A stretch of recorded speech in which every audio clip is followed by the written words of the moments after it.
시청자 여러분께 문화 인사드립니다. 제네박당 훈장 윤목사입니다. 신론에 이어서 이제 특강의 성격을 가지고 개혁파 신앙 길라잡이의 어떤 부록의 성격을 가진 강의이기 때문에 제가 제네박당으로 소개를 했습니다. 자, 오늘은 사탄과 귀신들에 관한 특강 두 번째 시간을 갖도록 하겠습니다. 자, 이번 시간에 생각해 볼 것은 다소 우스운 제목 같습니다만은 그 많던 귀신들은 다 어디로 갔을까? 지난 시간에 마귀가 성도의 몸속에, 즉 이제 마귀나 귀신들이 성도의 몸속에 들어갈 수 없다라는 것을 논증을 했죠. 자, 다만 성도들을 미혹하고 또 여러 가지로 영향을 줄 수 있다라는 것을 알게 되었습니다. 어떤 성도들은 이런 말을 합니다. 신자의 눈에는 귀신이 보이지 않는다. 어느 정도는 맞는 말이고 어떤 면에서는 전혀 틀린 말이죠. 그러면 귀신을 보는 목사나 성도는 예수님을 안 믿어서 귀신이 보일까요? 저 어린 시절에도 그랬고, 앞선 세대 어르신들이 귀신을 보았다는 목격담은 참으로 많았어요. 무슨 한반도가 귀신의 소굴인가 싶을 정도로 정말로 귀신들의 장난질이 많았던 역사가 많이 있었던 것이 우리나라의 역사 아니겠습니까? 과거 어린 시절에 정말 우리를 공포에 떨게 했던 드라마 전설의 고향, 실제 있었던 각 지방의 야사의 내용들을 토대로 이제 드라마로 만든 거죠. 어린 시절에 우리가 보고 즐겨 들었던 전래동화에 귀신이나 도깨비 이야기 빠지면 이해가 안 됩니다. 그 정도였어요. 우리나라의 귀신에 관한 여러 가지 민담이나 전설 등이 정말로 많습니다만, 그래도 조금 신빙성 있는 자료를 하나 이야기를 한다면, 정말로 당대의 굉장히 대단한 학자로서 큰 명성을 떨쳤던 조선 초기에 성현이라는 분이 있어요. 자, 이분이 이제 홍문관 대제학까지 올랐죠. 이제 나중에 말년에.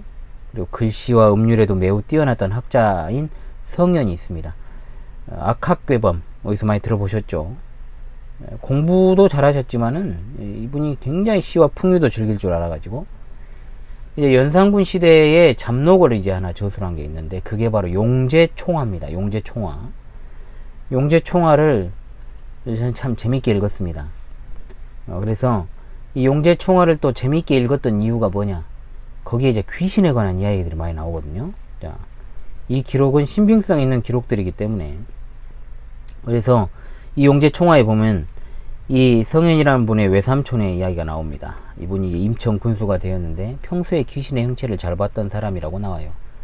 그러면서 그가 관리들하고 술 마시고 있을 때 어떤 괴물이 나무에 있다가 안공이 떨어지게 쳐다보니까 이제 사라져버렸다, 뭐 이런 내용도 있고, 하늘이 흐리고 비가 부슬부슬 내릴 때 한 여자가 붉은 난삼을 입고 머리를 풀고 앉아있기에 이제 외삼촌인 안공이 그 앞으로 가니까 여자가 달아나고, 또 거기 풍속이 이제 귀신을 갖다 숭배를 했다는 거예요.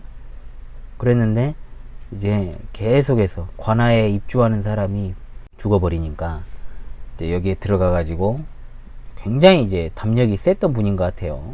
또 뭐 귀신도 보니까 보통은 아니었겠죠. 그래가지고 거기에 있는 것들을 다 이제 귀신을 숭배하기 위해서 만들어놨던, 소위 성경적으로 따지면 이제 산당 같은 거, 이걸 다 태워버렸다 그래요. 또 우물 귀신도 나와요. 우물에 귀신이 있어가지고 계속 이제 거기서 사람들이 모여가지고 또 복을 빌고 하니까 그 우물을 메우게 만들어버리는, 그러니까 이제 곡하는 소리가 나다가 이제 사라져버렸다, 뭐 이런 이야기도 나옵니다. 그리고 이제 막 귀신이 사람에게 붙었던 이야기도 나오고, 여러 가지로 이런 이야기도 나오고, 또 이제 이야기들이 많이 등장을 하는데, 뭐 도깨비불 이야기도 많이 나오고요. 그래서 또 계집종에게 또 귀신이 붙어가지고 사람의 화복과 기륭을 맞추는, 이게 성경에도 나오죠, 이런 내용들이. 그래가지고 뭐 귀신에 대한 에피소드들이 상당히 용제총화에 많이 나옵니다. 그래서 여러분들이 한번 기회가 되시면 이 용제총화라는 책을 읽어보시길 바라겠습니다. 정말로 이런 전설의 고향에서 나올 법한 일들을 하나님을 모르던 당대의 대학자가 자기가 보고 체험했던 일들, 들은 일들을 저술해 놓은 걸 보면요, 영적인 존재들은 확실하게 예나 지금이나 존재한다라는 것을 우리가 알 수 있는 하나의 자료가 될 수 있다는 것이죠. 우리 교회에도 6.25 즈음에 태어나신 권사님이 계십니다. 자, 소천하신 장로님이 6.25 때의 어떤 그 기억을 제게 말씀해 주셨던 기억이 나요. 앞세대 어르신들이 공통적으로 하는 말, 6.25 이후에는 먹고 살기 바빠서 그런지 모르지만 귀신이 잘 안 보인다. 한간에는 이제 우스갯소리로 귀신들이 전쟁통에 총 맞아 죽었다. 이런 이야기도 있었고요. 그래서 이것에 이제 과거에 비해서 눈에 보이는 귀신의 역사가 현저하게 줄었다는 것을 반증합니다. 그래서 무속인에 하면 접신녀들, 대부분 여자들이죠. 그리고 박수 무당도 있고, 연예인이 뭐 무당 돼가지고 이제 뭐 그런 프로도 있대요. 자칭 퇴마사라 해가지고 법사 기어 나왔잖아요. 막 텔레비에 엄청나게 나왔는데 정말 꼴보기 싫었어요. 어떤 어둠과 음습한 곳을 좋아하는 귀신들의 속성상 전기, 전자, 조명이 극도로 발달한 현대에 귀신이 거할 곳이 음지잖아. 음지 많지 않아가지고 잘 안 보인다라는 헛소리를 하기도 하죠. 과학자들이나 심리학자들은 영적인 존재에 설명할 수 없다. 왜? 과학적으로 증명이 안 되니까 단정해버립니다. 그러니까 귀신의 존재라는 것이 무슨 무속인들이 말하는 것처럼 구천을 떠돈다 그러잖아요. 구천이라는 건 불교 용어로 지하세계입니다. 그래서 이걸 떠도는 어떤 죽은 자의 사후 영혼이 아니고요. 분명히 말씀드리지만 사탄 또는 마귀와 함께 타락한 천사들이고 사탄의 나라를 위해서 부역하는 악한 영들입니다. 따라서 악한 영들은 에덴 동산에서부터 그 우두머리 사탄을 필두로 해가지고 지금까지 활동하고 있고 세상 끝날까지도 계속해서 사람들을 미혹하는 활동을 해 나갈 것이다. 자, 이것이 정답이죠. 제 이야기를 좀 해드리면 저도 나름 영적 체험들을 많이는 아니어도 하곤 했어요. 어린 시절에 거주하던 이제 동네에서 집에서 날이 저물 때에 들렸던 피아노 소리, 풍금 소리 아직도 귓가에 선명해요. 바람이 불면 집 근처 대숲이 있는데 이 대숲에 이파리들이 흩날리는 소리와 겹쳐가지고 어떤 날은 굉장히 희미하게 들리고 어떤 때는 굉장히 뚜렷하게 들릴 때가 있었어요. 그러나 놀랍게도 그 소리가 들려오던 체육관에는 피아노나 풍금 같은 악기가 없었습니다. 학교 음악실에서 누군가가 연주했을 것이라고 생각할 수도 있겠지만 학교 음악실에서 연주한 소리가 직접 집까지 들리기에는 먼 거리였고 제 기억상 풍금은 없었던 것으로 기억을 해요. 모르겠습니다. 분명히 제 기억엔 그래요. 해질녘마다 자주 제 귀에 너무나도 선명하게 들렸기 때문에 그것은 분명 사람이 연주한 것은 아니었다라는 생각이 들었습니다. 또한 제가 거주하던 예전에 그 영산포 제가 영상을 촬영하고 올린 적이 있어요. 아이들과 함께. 지금은 이제 과거에는 구달이라 불렸던 그러니까 이제 외놈들이 곡물을 열차로 수송하기 위해 놓았던 다리입니다. 굉장히 역사적인 유물인데 이제 철거를 했어요. 그래서 그 다리를 건너면 일본인들이 세웠던 폐 공장에서 겪었던 일도 있어요. 대낮인데도 항상 어둡고 음습하고 어느 날은 친구 3명과 저 포함해 3명이요. 토요일에 날을 잡아가지고 반드시 우리가 거기를 한번 가보자 약속을 하다가 드디어 때가 되어가지고 가게 되었어요. 어린 시절에 아주 그냥 모험심이 가득했죠. 오랜 시간이 흐른 폐 건물은 보기만 해도 음산했고 대낮인데도 도무지 사람이 접근하기도 어려울 정도로 잡초가 자라있는 그런 곳이었어요. 해가 중천인 때가 이제 오후 2시에 3시 아닙니까? 너무나도 음산했어요. 낮인데도. 그래서 좀 더 깊숙이 들어가 보기로 하고 이제 잡초를 헤집고 또 공장 한켠 작은 깨진 창문 틈으로 안을 들여다봤는데 대략 8에서 9명 정도 되는 사람들이 뺑 둘러앉아서 사람인지 아닌지는 몰라요. 너무 컴컴해가지고 까만 물체를 봤는데 사람의 그냥 그림자 형상이었던 거죠. 그게 사람인지 아닌지 몰라요. 뭔가를 먹고 있는지 아니면 이야기를 하는지 지금 돌이켜보면 뺑 둘러앉아가지고 마치 기도하는 것처럼 원을 그리고 쭈그리 앉아서 뭔가를 쫑알쫑알 하는데 도저히 이것은 사람의 언어라고 할 수 없는 그런 어떤 모습인 것입니다. 계속 그렇게 뭐 하나 싶어 보고 있는데 갑자기 그 중에 하나가 휙! 하고 쳐다보는 거예요. 기겁을 했죠. 그래가지고 저를 포함한 3명이 영산강 강변까지 어찌나 달렸는지 친구 하나는 신발이 벗겨졌어요. 슬리퍼니까 여름이라 결국은 신발을 못 찾고 그 친구는 항상 슬리퍼를 신고 다녔어요. 제 기억에 저는 운동화를 신고 있었고요. 집에 가가지고 이제 두들겨 맞았죠. 그 친구는 신발이 접어서. 슬픈 이야기죠. 맞았다는 게 핵심이죠. 아무튼 지금도 이해할 수 없는 경험이었습니다. 과연 그들은 무엇이었을까요? 영산포 제가 교회에서 태어났는데 그 언덕배기 학교 주변 건설 현장에서 짐승의 뼈가 아닌 인골이 발견되었다는 것도 들었고, 목이 잘린 귀신, 팔다리가 없는 귀신들을 보았다는 무수한 목격담, 동네 주민들, 거기에서 이제 오랫동안 살았던 분들의 증언이죠. 그런데 공교롭게도 진짜로 머리가 없거나 팔다리가 예리하게 잘려나간 인골이 발견되기도 했다고 합니다. 그런데 제가 어린 시절 살던 집이 바로 그 현장의 주변부, 중심부에 있었다라는 거죠. 최근에 갔었잖아요. 최근이라 하면은 이제 한 3년 전인 것 같은데, 2년 전인가요? 네, 그때 갔는데 여전히 무서워요. 저는 군대에 입대해가지고 31사단 신교대에서 훈련을 받았습니다. 그래서 이 훈련소를 나오면, 광주에서 나오면 전방으로 가지 않아요. 그래서 뭐 제가 백이 있어서 그래 된 게 아니고, 직할대라 하면은 광주 지역이나 또는 전남 지역으로 자대 배치를 받습니다. 그런데 훈련소에서 늘 하는 이야기가 해안 경계부대를 가면 힘들다. 교관이나 조교들 사이에서 자주 그런 이야기를 하더라고요. 그 이유가 뭐냐? 환경도 열악할 뿐더러 해안에 가면 귀신들을 많이 본다는 거예요. 하는 말도 가관이죠. 그곳엔 더 무서운 이야기를 하더라고요. 돈 없고 백 없는 자들이 간다. 설마 하는 심정이었는데 저는 앞선 돈도 없고 백도 없어서 결국 해안 경계부대로 갔고, 거기서도 더 들어가가지고 해안 절벽 위에서 근무하는 해안 소초부대 한 20여 명 그렇게 근무하는 거기로 이제 전입이 된 거예요. 자대 배치 후에 해변에서 경계를 서면서 반대편 섬에서 또 그리고 산을 보면 뭔가 불이 밤에 휙휙 지나다니는 광경들을 많이 봐요.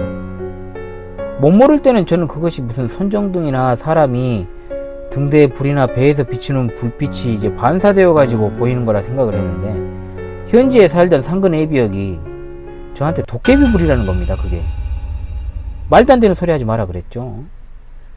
칠흑같이 어두운, 정말로 달빛도 없는 어떤 밤인데도 산꼭대기에서 아래까지 휙휙 하면서 불이 막 지나다니는 거예요.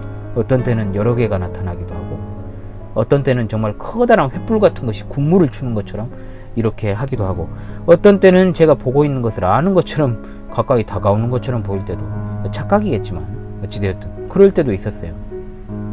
문제는 불만 보이면 상관없는데 그 오밤중에 꽹과리를 치는 것 같은 악기 소리가 들리는 거예요.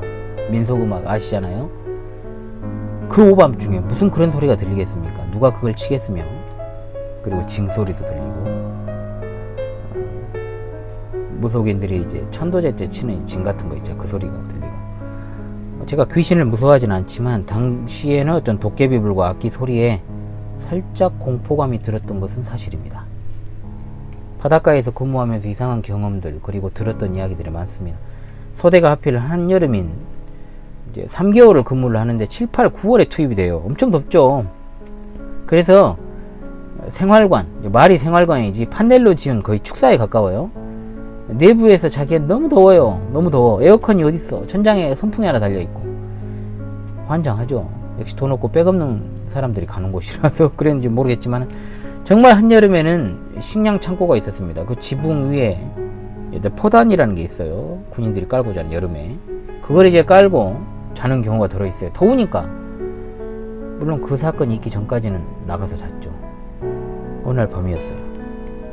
그날은 밤부터 비가 내렸어요. 그리고 바닥이 젖어 있으니까 밖으로는 못 나가고 내부에서 잠을 자고 있었습니다. 그런데 그날 경계를 썼던 병사가 아침에 이상한 소리를 해요. 어제 식량 창고 위에서 시원하게 주무셨느냐? 뭔 소리냐? 어제 우리 비 와서 다 안에서 잤는데. 그러니까 아니라고. 나와서 주무셨지 않냐 그래요. 한둘도 아니고 8, 9이 나와 있더랍니다. 심지어 대화도 하더래요. 그 순간 다 얼어버렸죠. 심지어 여름이 아닌 겨울에 한밤중에 보초를 서던 병사가 흰옷 입은 사람들이 생활관 지붕 위에서 걸어다니는 것을 보고 상황실에 긴급 무전을 날렸던 적도 있습니다. 종종 그래요. 특히 신참들이 이제 막 훈련소 마치고 들어온 이등병들이 그런 현상을 많이 겪었어요. 탐조등이라는 게 있습니다. 바다에 비추는 이제 대형 후레쉬 같은 건데 그걸 이제 비출 때 좀 무서워요. 해안 절벽 아래로 또 내려가야 되거든요. 충전을 하거나 작동을 시켜도 바로 안 켜집니다, 이게. 그래서 한참 시간이 걸리니까 꼼짝없이 한 명 또는 둘이서 어둠 속에 그냥 갇혀 있어야 되니까 무섭죠. 자, 어찌되었든 이 시대에는 왜 눈에 보이는 귀신들이 적어졌을까? 이 이야기를 하려다가 제 이야기도 좀 했는데요. 요즘은 이제 흉가 체험한답시고 일부러 그런 곳을 찾아다니는 미친 것들이 있죠. 제정신은 아닌 것들입니다. 뭐 이걸 소재로 한 공포영화도 있었습니다. 한 2년 전에 곤지암이라고. 자, 그런 곳을 일부러 찾아다녀야 할 만큼 눈에 보이는 영적인 일들이 사라진 건 사실이에요. 그렇다면 귀신이 예전에 비해서 숫자가 줄어들었을까? 아닙니다. 그대로입니다. 세상 마지막 날까지 악한 영들의 숫자는 줄어들지 않습니다. 오히려 더 많은 악한 영들의 미혹의 역사가 일어나게 될 거예요. 예수님께서 성육신하신 목적은 택자들을 위한 대속의 구주로 십자가의 사역을 감당하시기 위함이었습니다. 그 사역은 사탄에 매여있는 자들을 해방시키는 것이고 또한 그것은 사탄의 일을 멸하시기 위함이기도 했습니다. 예수님의 공생애는 그야말로 하나님 나라가 도래있음을 알리는 거죠. 그것을 증명하시기 위해서 사탄에게 매인 자들에게서 악한 영을 쫓아내시고 치료하시고 죽은 자를 살리시는 일들을 하신 것입니다.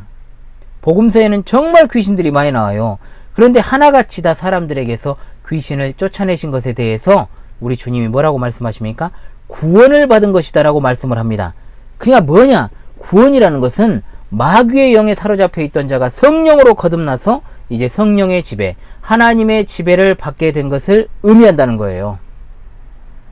따라서 고대 삼국시대, 통일신라시대 기독교가 우리나라에 전파된 이래 그 복음이 더 이상 확장되지 못하고 그대로 악한 영들의 지배를 받았던 이 땅에 귀신의 역사가 많을 수밖에 없었으면 당연한 것이죠. 과거, 그것도 아주 과거도 아니에요. 이 나라도요, 15년에서 20년 전만 해도 사방팔방 그냥 심령 체험이니 뭐니 해가지고, 제가 자주 말씀드리냐, 무당이랑 뭐 법사랍시고 기어 나와가지고 귀신 홍보를 하던 나라예요, 이 나라가. 예전에 2000년대 초중반, 2000년대 말까지 한번 보십시오. 엄청나게 진짜 이 심령 체험 이런 것에 대한 영상들이 많았어요. 토요 미스테리 극장부터 시작해가지고 막 있잖아요, 막. 그런 것도 일종의 악한 영인 귀신이 사람들을 충동질해가지고 그런 프로그램을 만든 거예요. 지금은 어떻습니까? 눈에 보이는 형태로 사람들을 미혹하던 귀신들이 더 이상 눈에 보이는 것으로 사람들을 미혹하는 것이 크게 효과가 있다라고 판단하는 것이 아니고 이제 전략을 바꾼 거예요. 눈에 보이지 않는 형태로 광범위하게 사람들을 미혹하게 된 겁니다. 이 시대 여러분 제일 무서운 귀신들이 뭔지 아세요, 여러분? 이 시대 여러분 제일 무서운 귀신들이 어디에 들어가 있을까요? 목사나 신학자에게 들어가 가지고 위장해서 활동하는 귀신들이 제일 무서운 거예요. 빛의 천사라고 그러죠. 겉으로는 여러분 광명의 천사 아닙니까? 그런 미혹들을 통해 사람들을 귀신의 가르침에 속게 만드는 거예요. 하나님을 아는 신학이 아닌 귀신학을 공부한 자들이기 때문에 그 미혹함이 훨씬 더 큰 거예요. 정상적이지 않은 것을 정상인 것처럼 만들고 정상을 주장하는 자들을 오히려 공경에 빠뜨리는 일들을 자행하고 있습니다. 헌법에 차별금지법을 넣어 인권이라는 미명하에 동성애를 비롯한 온갖 것들을 다 넣어서 법제화시키려고 하고 있어요. 동성 결혼을 합법화시키려고 건강가족기본법이라는 말도 안 되는 짓거리를 하고 있고, 이것들은 다 하나님의 주권에 도전하는 일이기 때문에 그러한 정책을 세운 나라는 오래 갈 수도 없고 반드시 망하게 돼 있습니다. 심지어 일부 기독교 인사들도 동성애를 찬성합니다. 그게 바로 여러분 귀신의 역사인 거예요. 그게 귀신의 역사. 대한민국도 망하지 않으려면 그런 일들을 해서는 안 되는데 현 정부는 어떻습니까? 지금 헌법에서 자유를 뺀 신공산주의 질서체제, 즉 일루미나티 신세계 질서를 따르는 정책을 추구하면서 동시에 동성애를 이제는 포괄적 차별금지법이라는 미명하에 법제화를 계속해서 시도하고 있고, 동성결혼도 합법화시켜서 이 사회를 혼란에 빠뜨리고 양성평등이라는 것을 성평등으로 이제 고쳐서 남녀의 구분을 깨트리고 이제 가족의 개념을 완전히 뒤집어 엎으려는 시도를 하고 있는 거예요. 남녀 간의 대립 구도가 여러분 왜 생겼다라고 생각하십니까? 다 이런 일환인 거예요. 포괄적 차별금지법이 제정되면 사실상 교회 예배당 끝나버립니다. 예배가 문 닫게 만드는 법이에요. 이것이 귀신의 장난이 아니면 뭐겠냐는 거예요. WCC 세계교회협의, WEA 세계보험주의협회 다 사탄의 회예요. 그런데 그런 곳에 들어가 활동하고 또 가입된 교단에 소속되어 있으면서 아무런 죄의식 자체가 없다라는 것 자체가 영적인 무감각이고 그 사람이 악한 영의 지배를 받는다라는 뜻입니다. 귀신은 지금도 활동합니다. 여러분, 광명의 천사로 자신을 보이는 형태로 이제 그렇게 빛의 천사로 미혹하고 있어요. 사랑하는 시청자 여러분, 우리는 하나님의 지배를 받는 사람으로서 성경을 하나님의 말씀으로 그대로 믿고 신뢰해야 될 줄로 믿습니다. 그 어떤 미혹도 우리에게 영향을 주지 못합니다. 오직 성경입니다. 마귀나 귀신 결코 충성한 성도 안에 들어오지 못합니다. 만약에 여러분의 눈에 보이더라도 예수 그리스도의 이름으로 단호하게 꾸짖으면 됩니다. 그들은 예수님을 제일 무서워합니다. 악한 영의 미혹을 우리 주변에서 다 청산하고 하나님의 말씀인 성령의 검으로 무찌르고 하나님의 말씀으로 여러분의 삶을 하나 둘씩 계속해서 채워나가실 수 있기를 간절히 소망합니다. 오직 성경입니다. 여러분, 결국은 성경으로 마무리가 되잖아요. 우리 신앙은 언제나 기승전 성경입니다. 지금까지 제레박담 훈장 윤목사였습니다. 특강 2번의 강의 어떠셨습니까? 유익이 되셨습니까? 여러분들에게 많은 유익이 있으시고 또 하나님의 은혜로 살아가시는 삶이 되시기를 바랍니다. 감사합니다.